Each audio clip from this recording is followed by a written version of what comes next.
And welcome in, everybody. This is Pucks from the Pine Tree Pod. My name is Benjamin Kennedy. Thank you so much for joining us today. Today, we are going to get into the Ottawa Senators, take a look at their 2024-2025 preview. I am recording this on Saturday. I'm going to have this scheduled to drop probably tomorrow or Monday. So, if there's any news on Ottawa from today till now, um, I'm not going to re-record it, but we will obviously leave some comments after the video if anything is to transpire. So hope everybody's having a great weekend. If you haven't had a chance to watch my interview with Dr. Kristen Moody from yesterday, go check that out. She just had so much information, so much knowledge, and definitely worth the listen, despite the fact that I was having some microphone issues. I do apologize for that. I was sounded like I was underwater for most of it. So luckily, she did most of the talking, so that worked out pretty well. So again, thank you to Dr. Kristen for that. All right, we're going to get into Ottawa. Not a great year from them a year ago.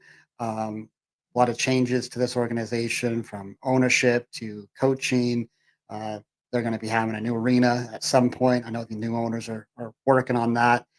So a lot of changes from the year to year and more changes to come, no doubt, for this team. They do bring in Travis Green as their new head coach. Travis, of course, was the assistant in New Jersey a year ago, was the interim uh, after they fired Lindy Ruff. And he took this job before New Jersey had selected a coach. So you do kind of wonder, was Green being considered for that job? Did he know he wasn't on the table for discussion there, and found another gig? That seems to be may have been what happened. I'd be curious if any New Jersey fans out there have any knowledge on that. But this is his second stint as a full time head coach. Of course, years ago out in Vancouver as well. He's coached in 335 games. I think that does include his time there in New Jersey as the interim. 141, 159, and 35 record takes him to a 473 winning percentage. Did have a playoff run with Vancouver back in 1920. Went 10-7 in that playoff run for himself. So, another coach getting a second chance. Oftentimes, we do see coaches be more successful as they go, and Ottawa's certainly banking on that. Uh, Salary cap wise, they have about 1.9 million left under the cap, according to Puckpedia, and they've got 21 of 23 roster spots filled already. And then we go to the first round this year in the draft. They did have the number 7 overall pick, where they took Carter Yakimchuk. I think I pronounced that right. Defenseman, um, played in the WHL last season for the Calgary Hitmen. 66 games. He had a 30, 41, and 71 line. So really did really, really well there in the WHL. And no question why he's a top 10 pick. I think there's a lot of excitement around this kid and how he'll develop moving forward. Looking at past results from last season, not a great year, as we said, for Ottawa. 37, 41, and 4 record. That was good for seventh in the Atlantic with 78 points. Montreal, I think, lost 2 or 3 right at the end of the season, or Ottawa would have been right in last place. So they can thank the Habs for having a kind of a bad end of their year. But they missed the playoffs again. And it's just it was an interesting start for them. They've had struggles out of the gate in years past. And when you look at where they were kind of on December 1st, they were 10-8. So not awesome, but also kind of still hanging around that 500 mark, hanging right around there. The problem is the next 10 games, they go 3-7. And then that was followed by a January West Coast trip right after Christmas where they lose 5 straight games. And it was at that point they were just cooked. They were just done. No digging out of that kind of hole, and was just kind of a had to just skate through the season and get through it. From a numbers perspective, they were a minus 31 in the goals for, goals against. So not great. Obviously, Corpusalo really struggled. Which now, as Bruins fans, are going to have Corpusalo over here as our backup. But they were a 3.05 goals for versus a 3.43 goals against. Neither in the top 20. I think the goals for they were 20th in the league and they were 28th in the league in goals against. So Just metric wise, not a great look. Power play, they were 23rd in the league, and the PK, they were 29th in the league. So again, special teams really struggling there. They were on 18% on their power play and a 75.1% on the PK. So again, another team where you get them down a man, you're going to score. Something's going to happen for you. Face-off circle, though, they weren't bad. They were at a 51%, good for 13th. Block shots, they were 10th in the league at a 1460, and hits, ninth in the league at 1,994 hits credited. When you have Brady Kachuk out there, that's no surprise they're in the top 10 there in hits. We will talk about Kachuk, obviously, their captain, their leader, was brother to now Stanley Cup champion Matthew Kachuk.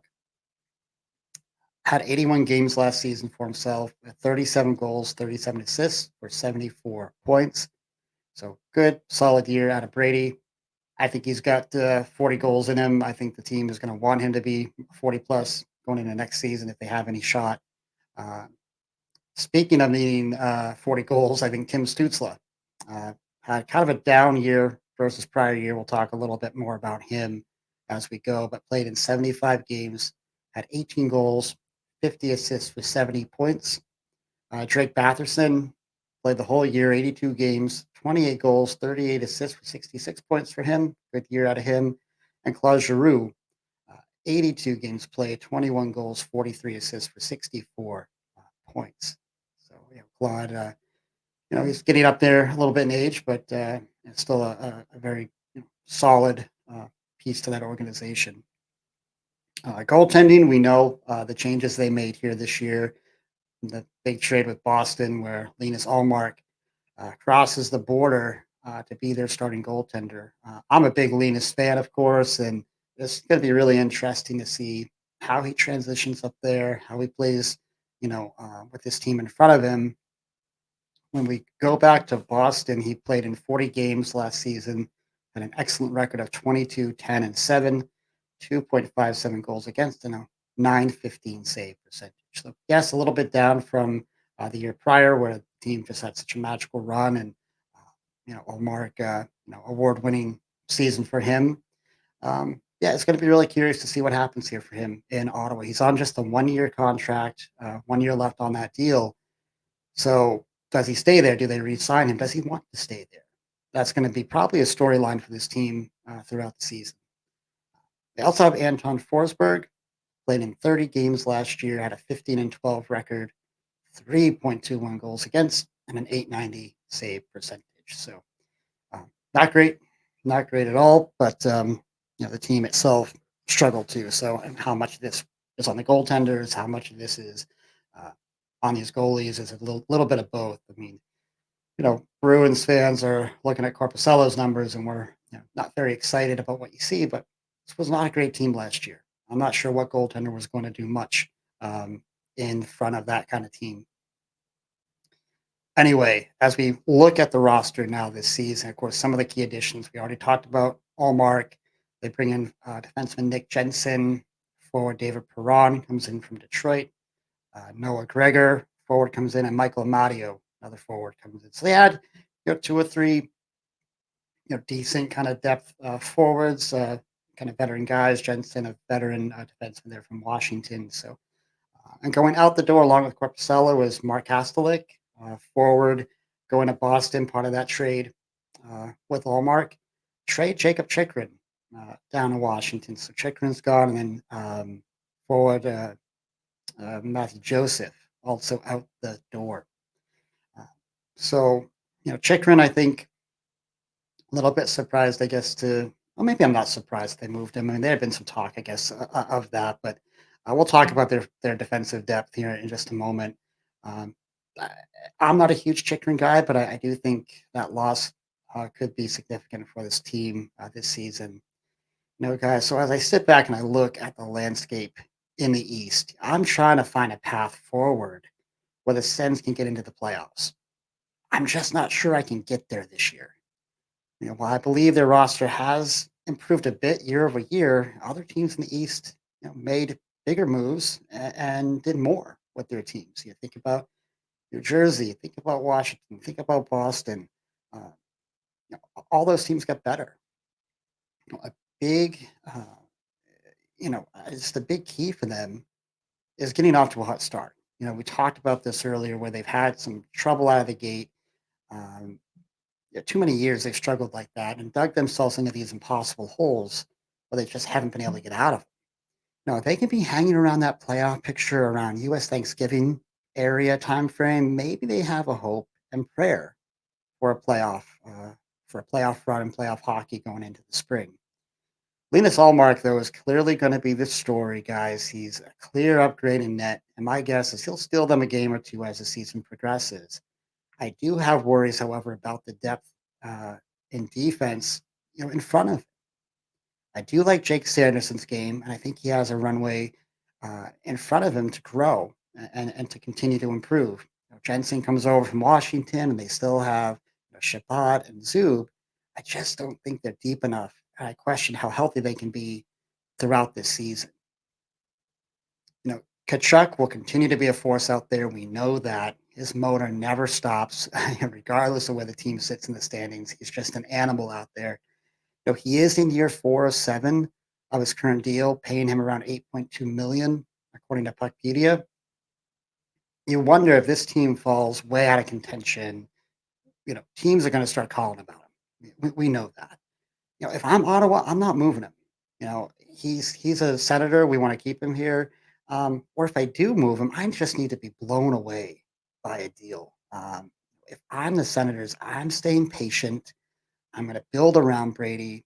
He's your captain. He's the best player on the team, and every team is out there is looking for a guy like him who can score, who can play physical, who has that kind of motor that he has. So I don't move him at all myself. As for Tim Stutzla, this will be another one to watch this year, guys. He really needs a bounce back season. Uh, his production fell way off year over year. 2 years ago, he had a 39, 51, and 90 line. You compare that to 18, 50, and 70 this year. They really need him to bounce back. They really need him to be a 40-goal guy. I don't think there's any question about that.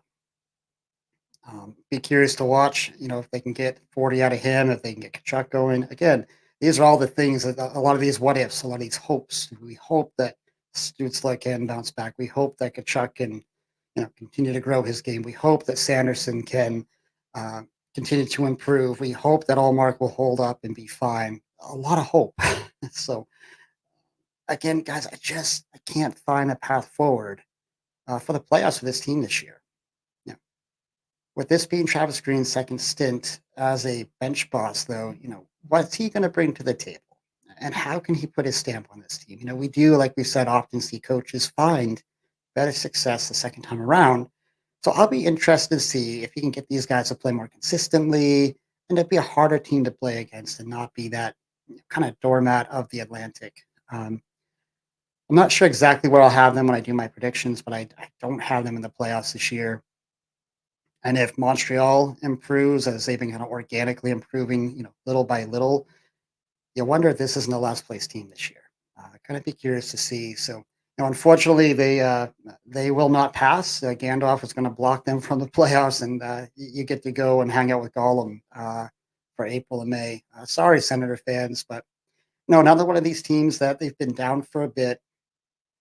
You hope that they have some new direction with new ownership and new coaching and can continue to build with some of these young prospects they have and get this thing going again.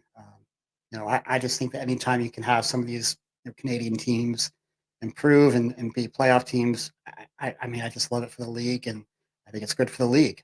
So, anyway, guys, Utah will be up next and we will get that out to you later this week as well. Hope you all enjoy the rest of the day.